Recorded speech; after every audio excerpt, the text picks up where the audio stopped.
The following is a demo presentation of our capstone project for CS7 450 by Michael Feng, Oriol Collell, and Jose Sarmiento. The name of our project is Invisible Cities, and its objective is to help city newcomers or tourists to understand the dynamics of a city's urban transportation network and its overall complexity. No one likes to ride the subway when there's mass congestion. Neither does no one like to be late to certain attractions or special events. Most of the time, all of these difficulties could be avoided if one could understand the schedule, connections, and demands of certain subway segments in an easy manner. However, the knowledge from this data is trapped in route schedules, brochures, maps, and daily reports of electronic systems that estimate the utilization of subways. The current way the data is presented prevents commuters from extracting any knowledge from it.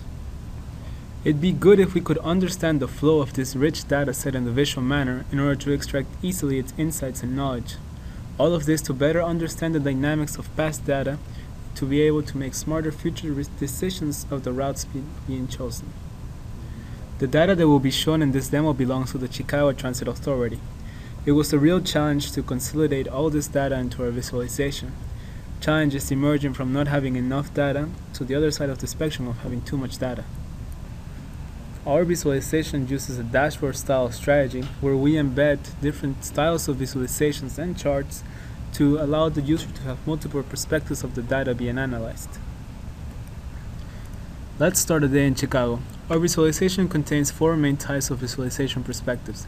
We have a topological map, which is a basic network diagram to understand the structure of the network system. We have some heat maps to understand the data in a time perspective. In addition, we have an isochronic map which lets us see distances and the way that people have to travel through the network in perspective. And we have a splash map which allows us to see the operational changes of the network system as a whole over time.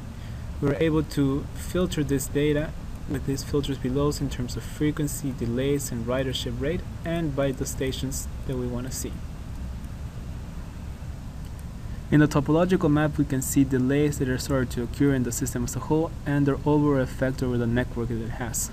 We can also see this map in a different perspective in the terms of lines, where the width of the line represents the frequency.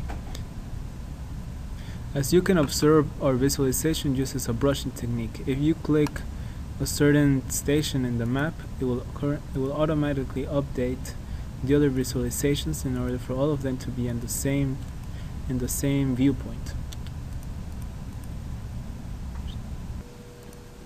The isochronic map allows us to see the distances and the route constructions into perspective. For example, if you can see when we click at this station at the blue route, we observe how all the stations and the distances become really close. This is a very centric route that people take. Nevertheless, if we were to choose a route on the yellow side, we see that the whole map itself spreads around and that this is a more non-centric station itself. Moreover, in this map we're able to compare different stations in terms of their distances by dragging and dropping the stations. They are restricted by the circumference of their original distance.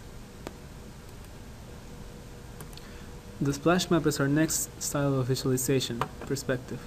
This one allows us to see the operational of the whole network system over time. We're able to filter out the different types of routes with the buttons below. As you can see, this red route is very active. Therefore, this very scattered style of representation. Nevertheless, if we were to see it with the pink route, we can start to see there's an actual pattern emerging. Here the number of dots is the number of trips that are happening in this route, and the size of the dots represents the ridership that is happening during that trip. The map moves from earlier times to later times.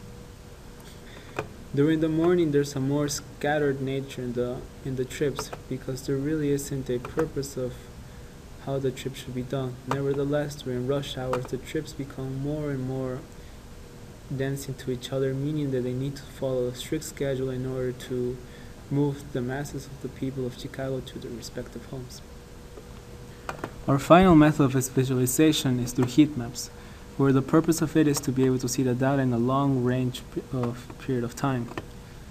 We can see the heat mass in terms of all the stations, as observed over here, where we can see a summarized version of them well, when we click this button. Moreover, if we want to see more detail of certain stations, we can click the expand button to be able to see the whole heat map as an overall system and extract as much detail as we can. If the user wants to see a more numerical value of the data that he's observing, you can click on the details charts button. Here you can see some double axis line charts where the frequency and delays are being compared for every station. They're categorized by color codes, and the user can return back to the screen with just a single click. Thank you for watching. We hope you enjoyed it.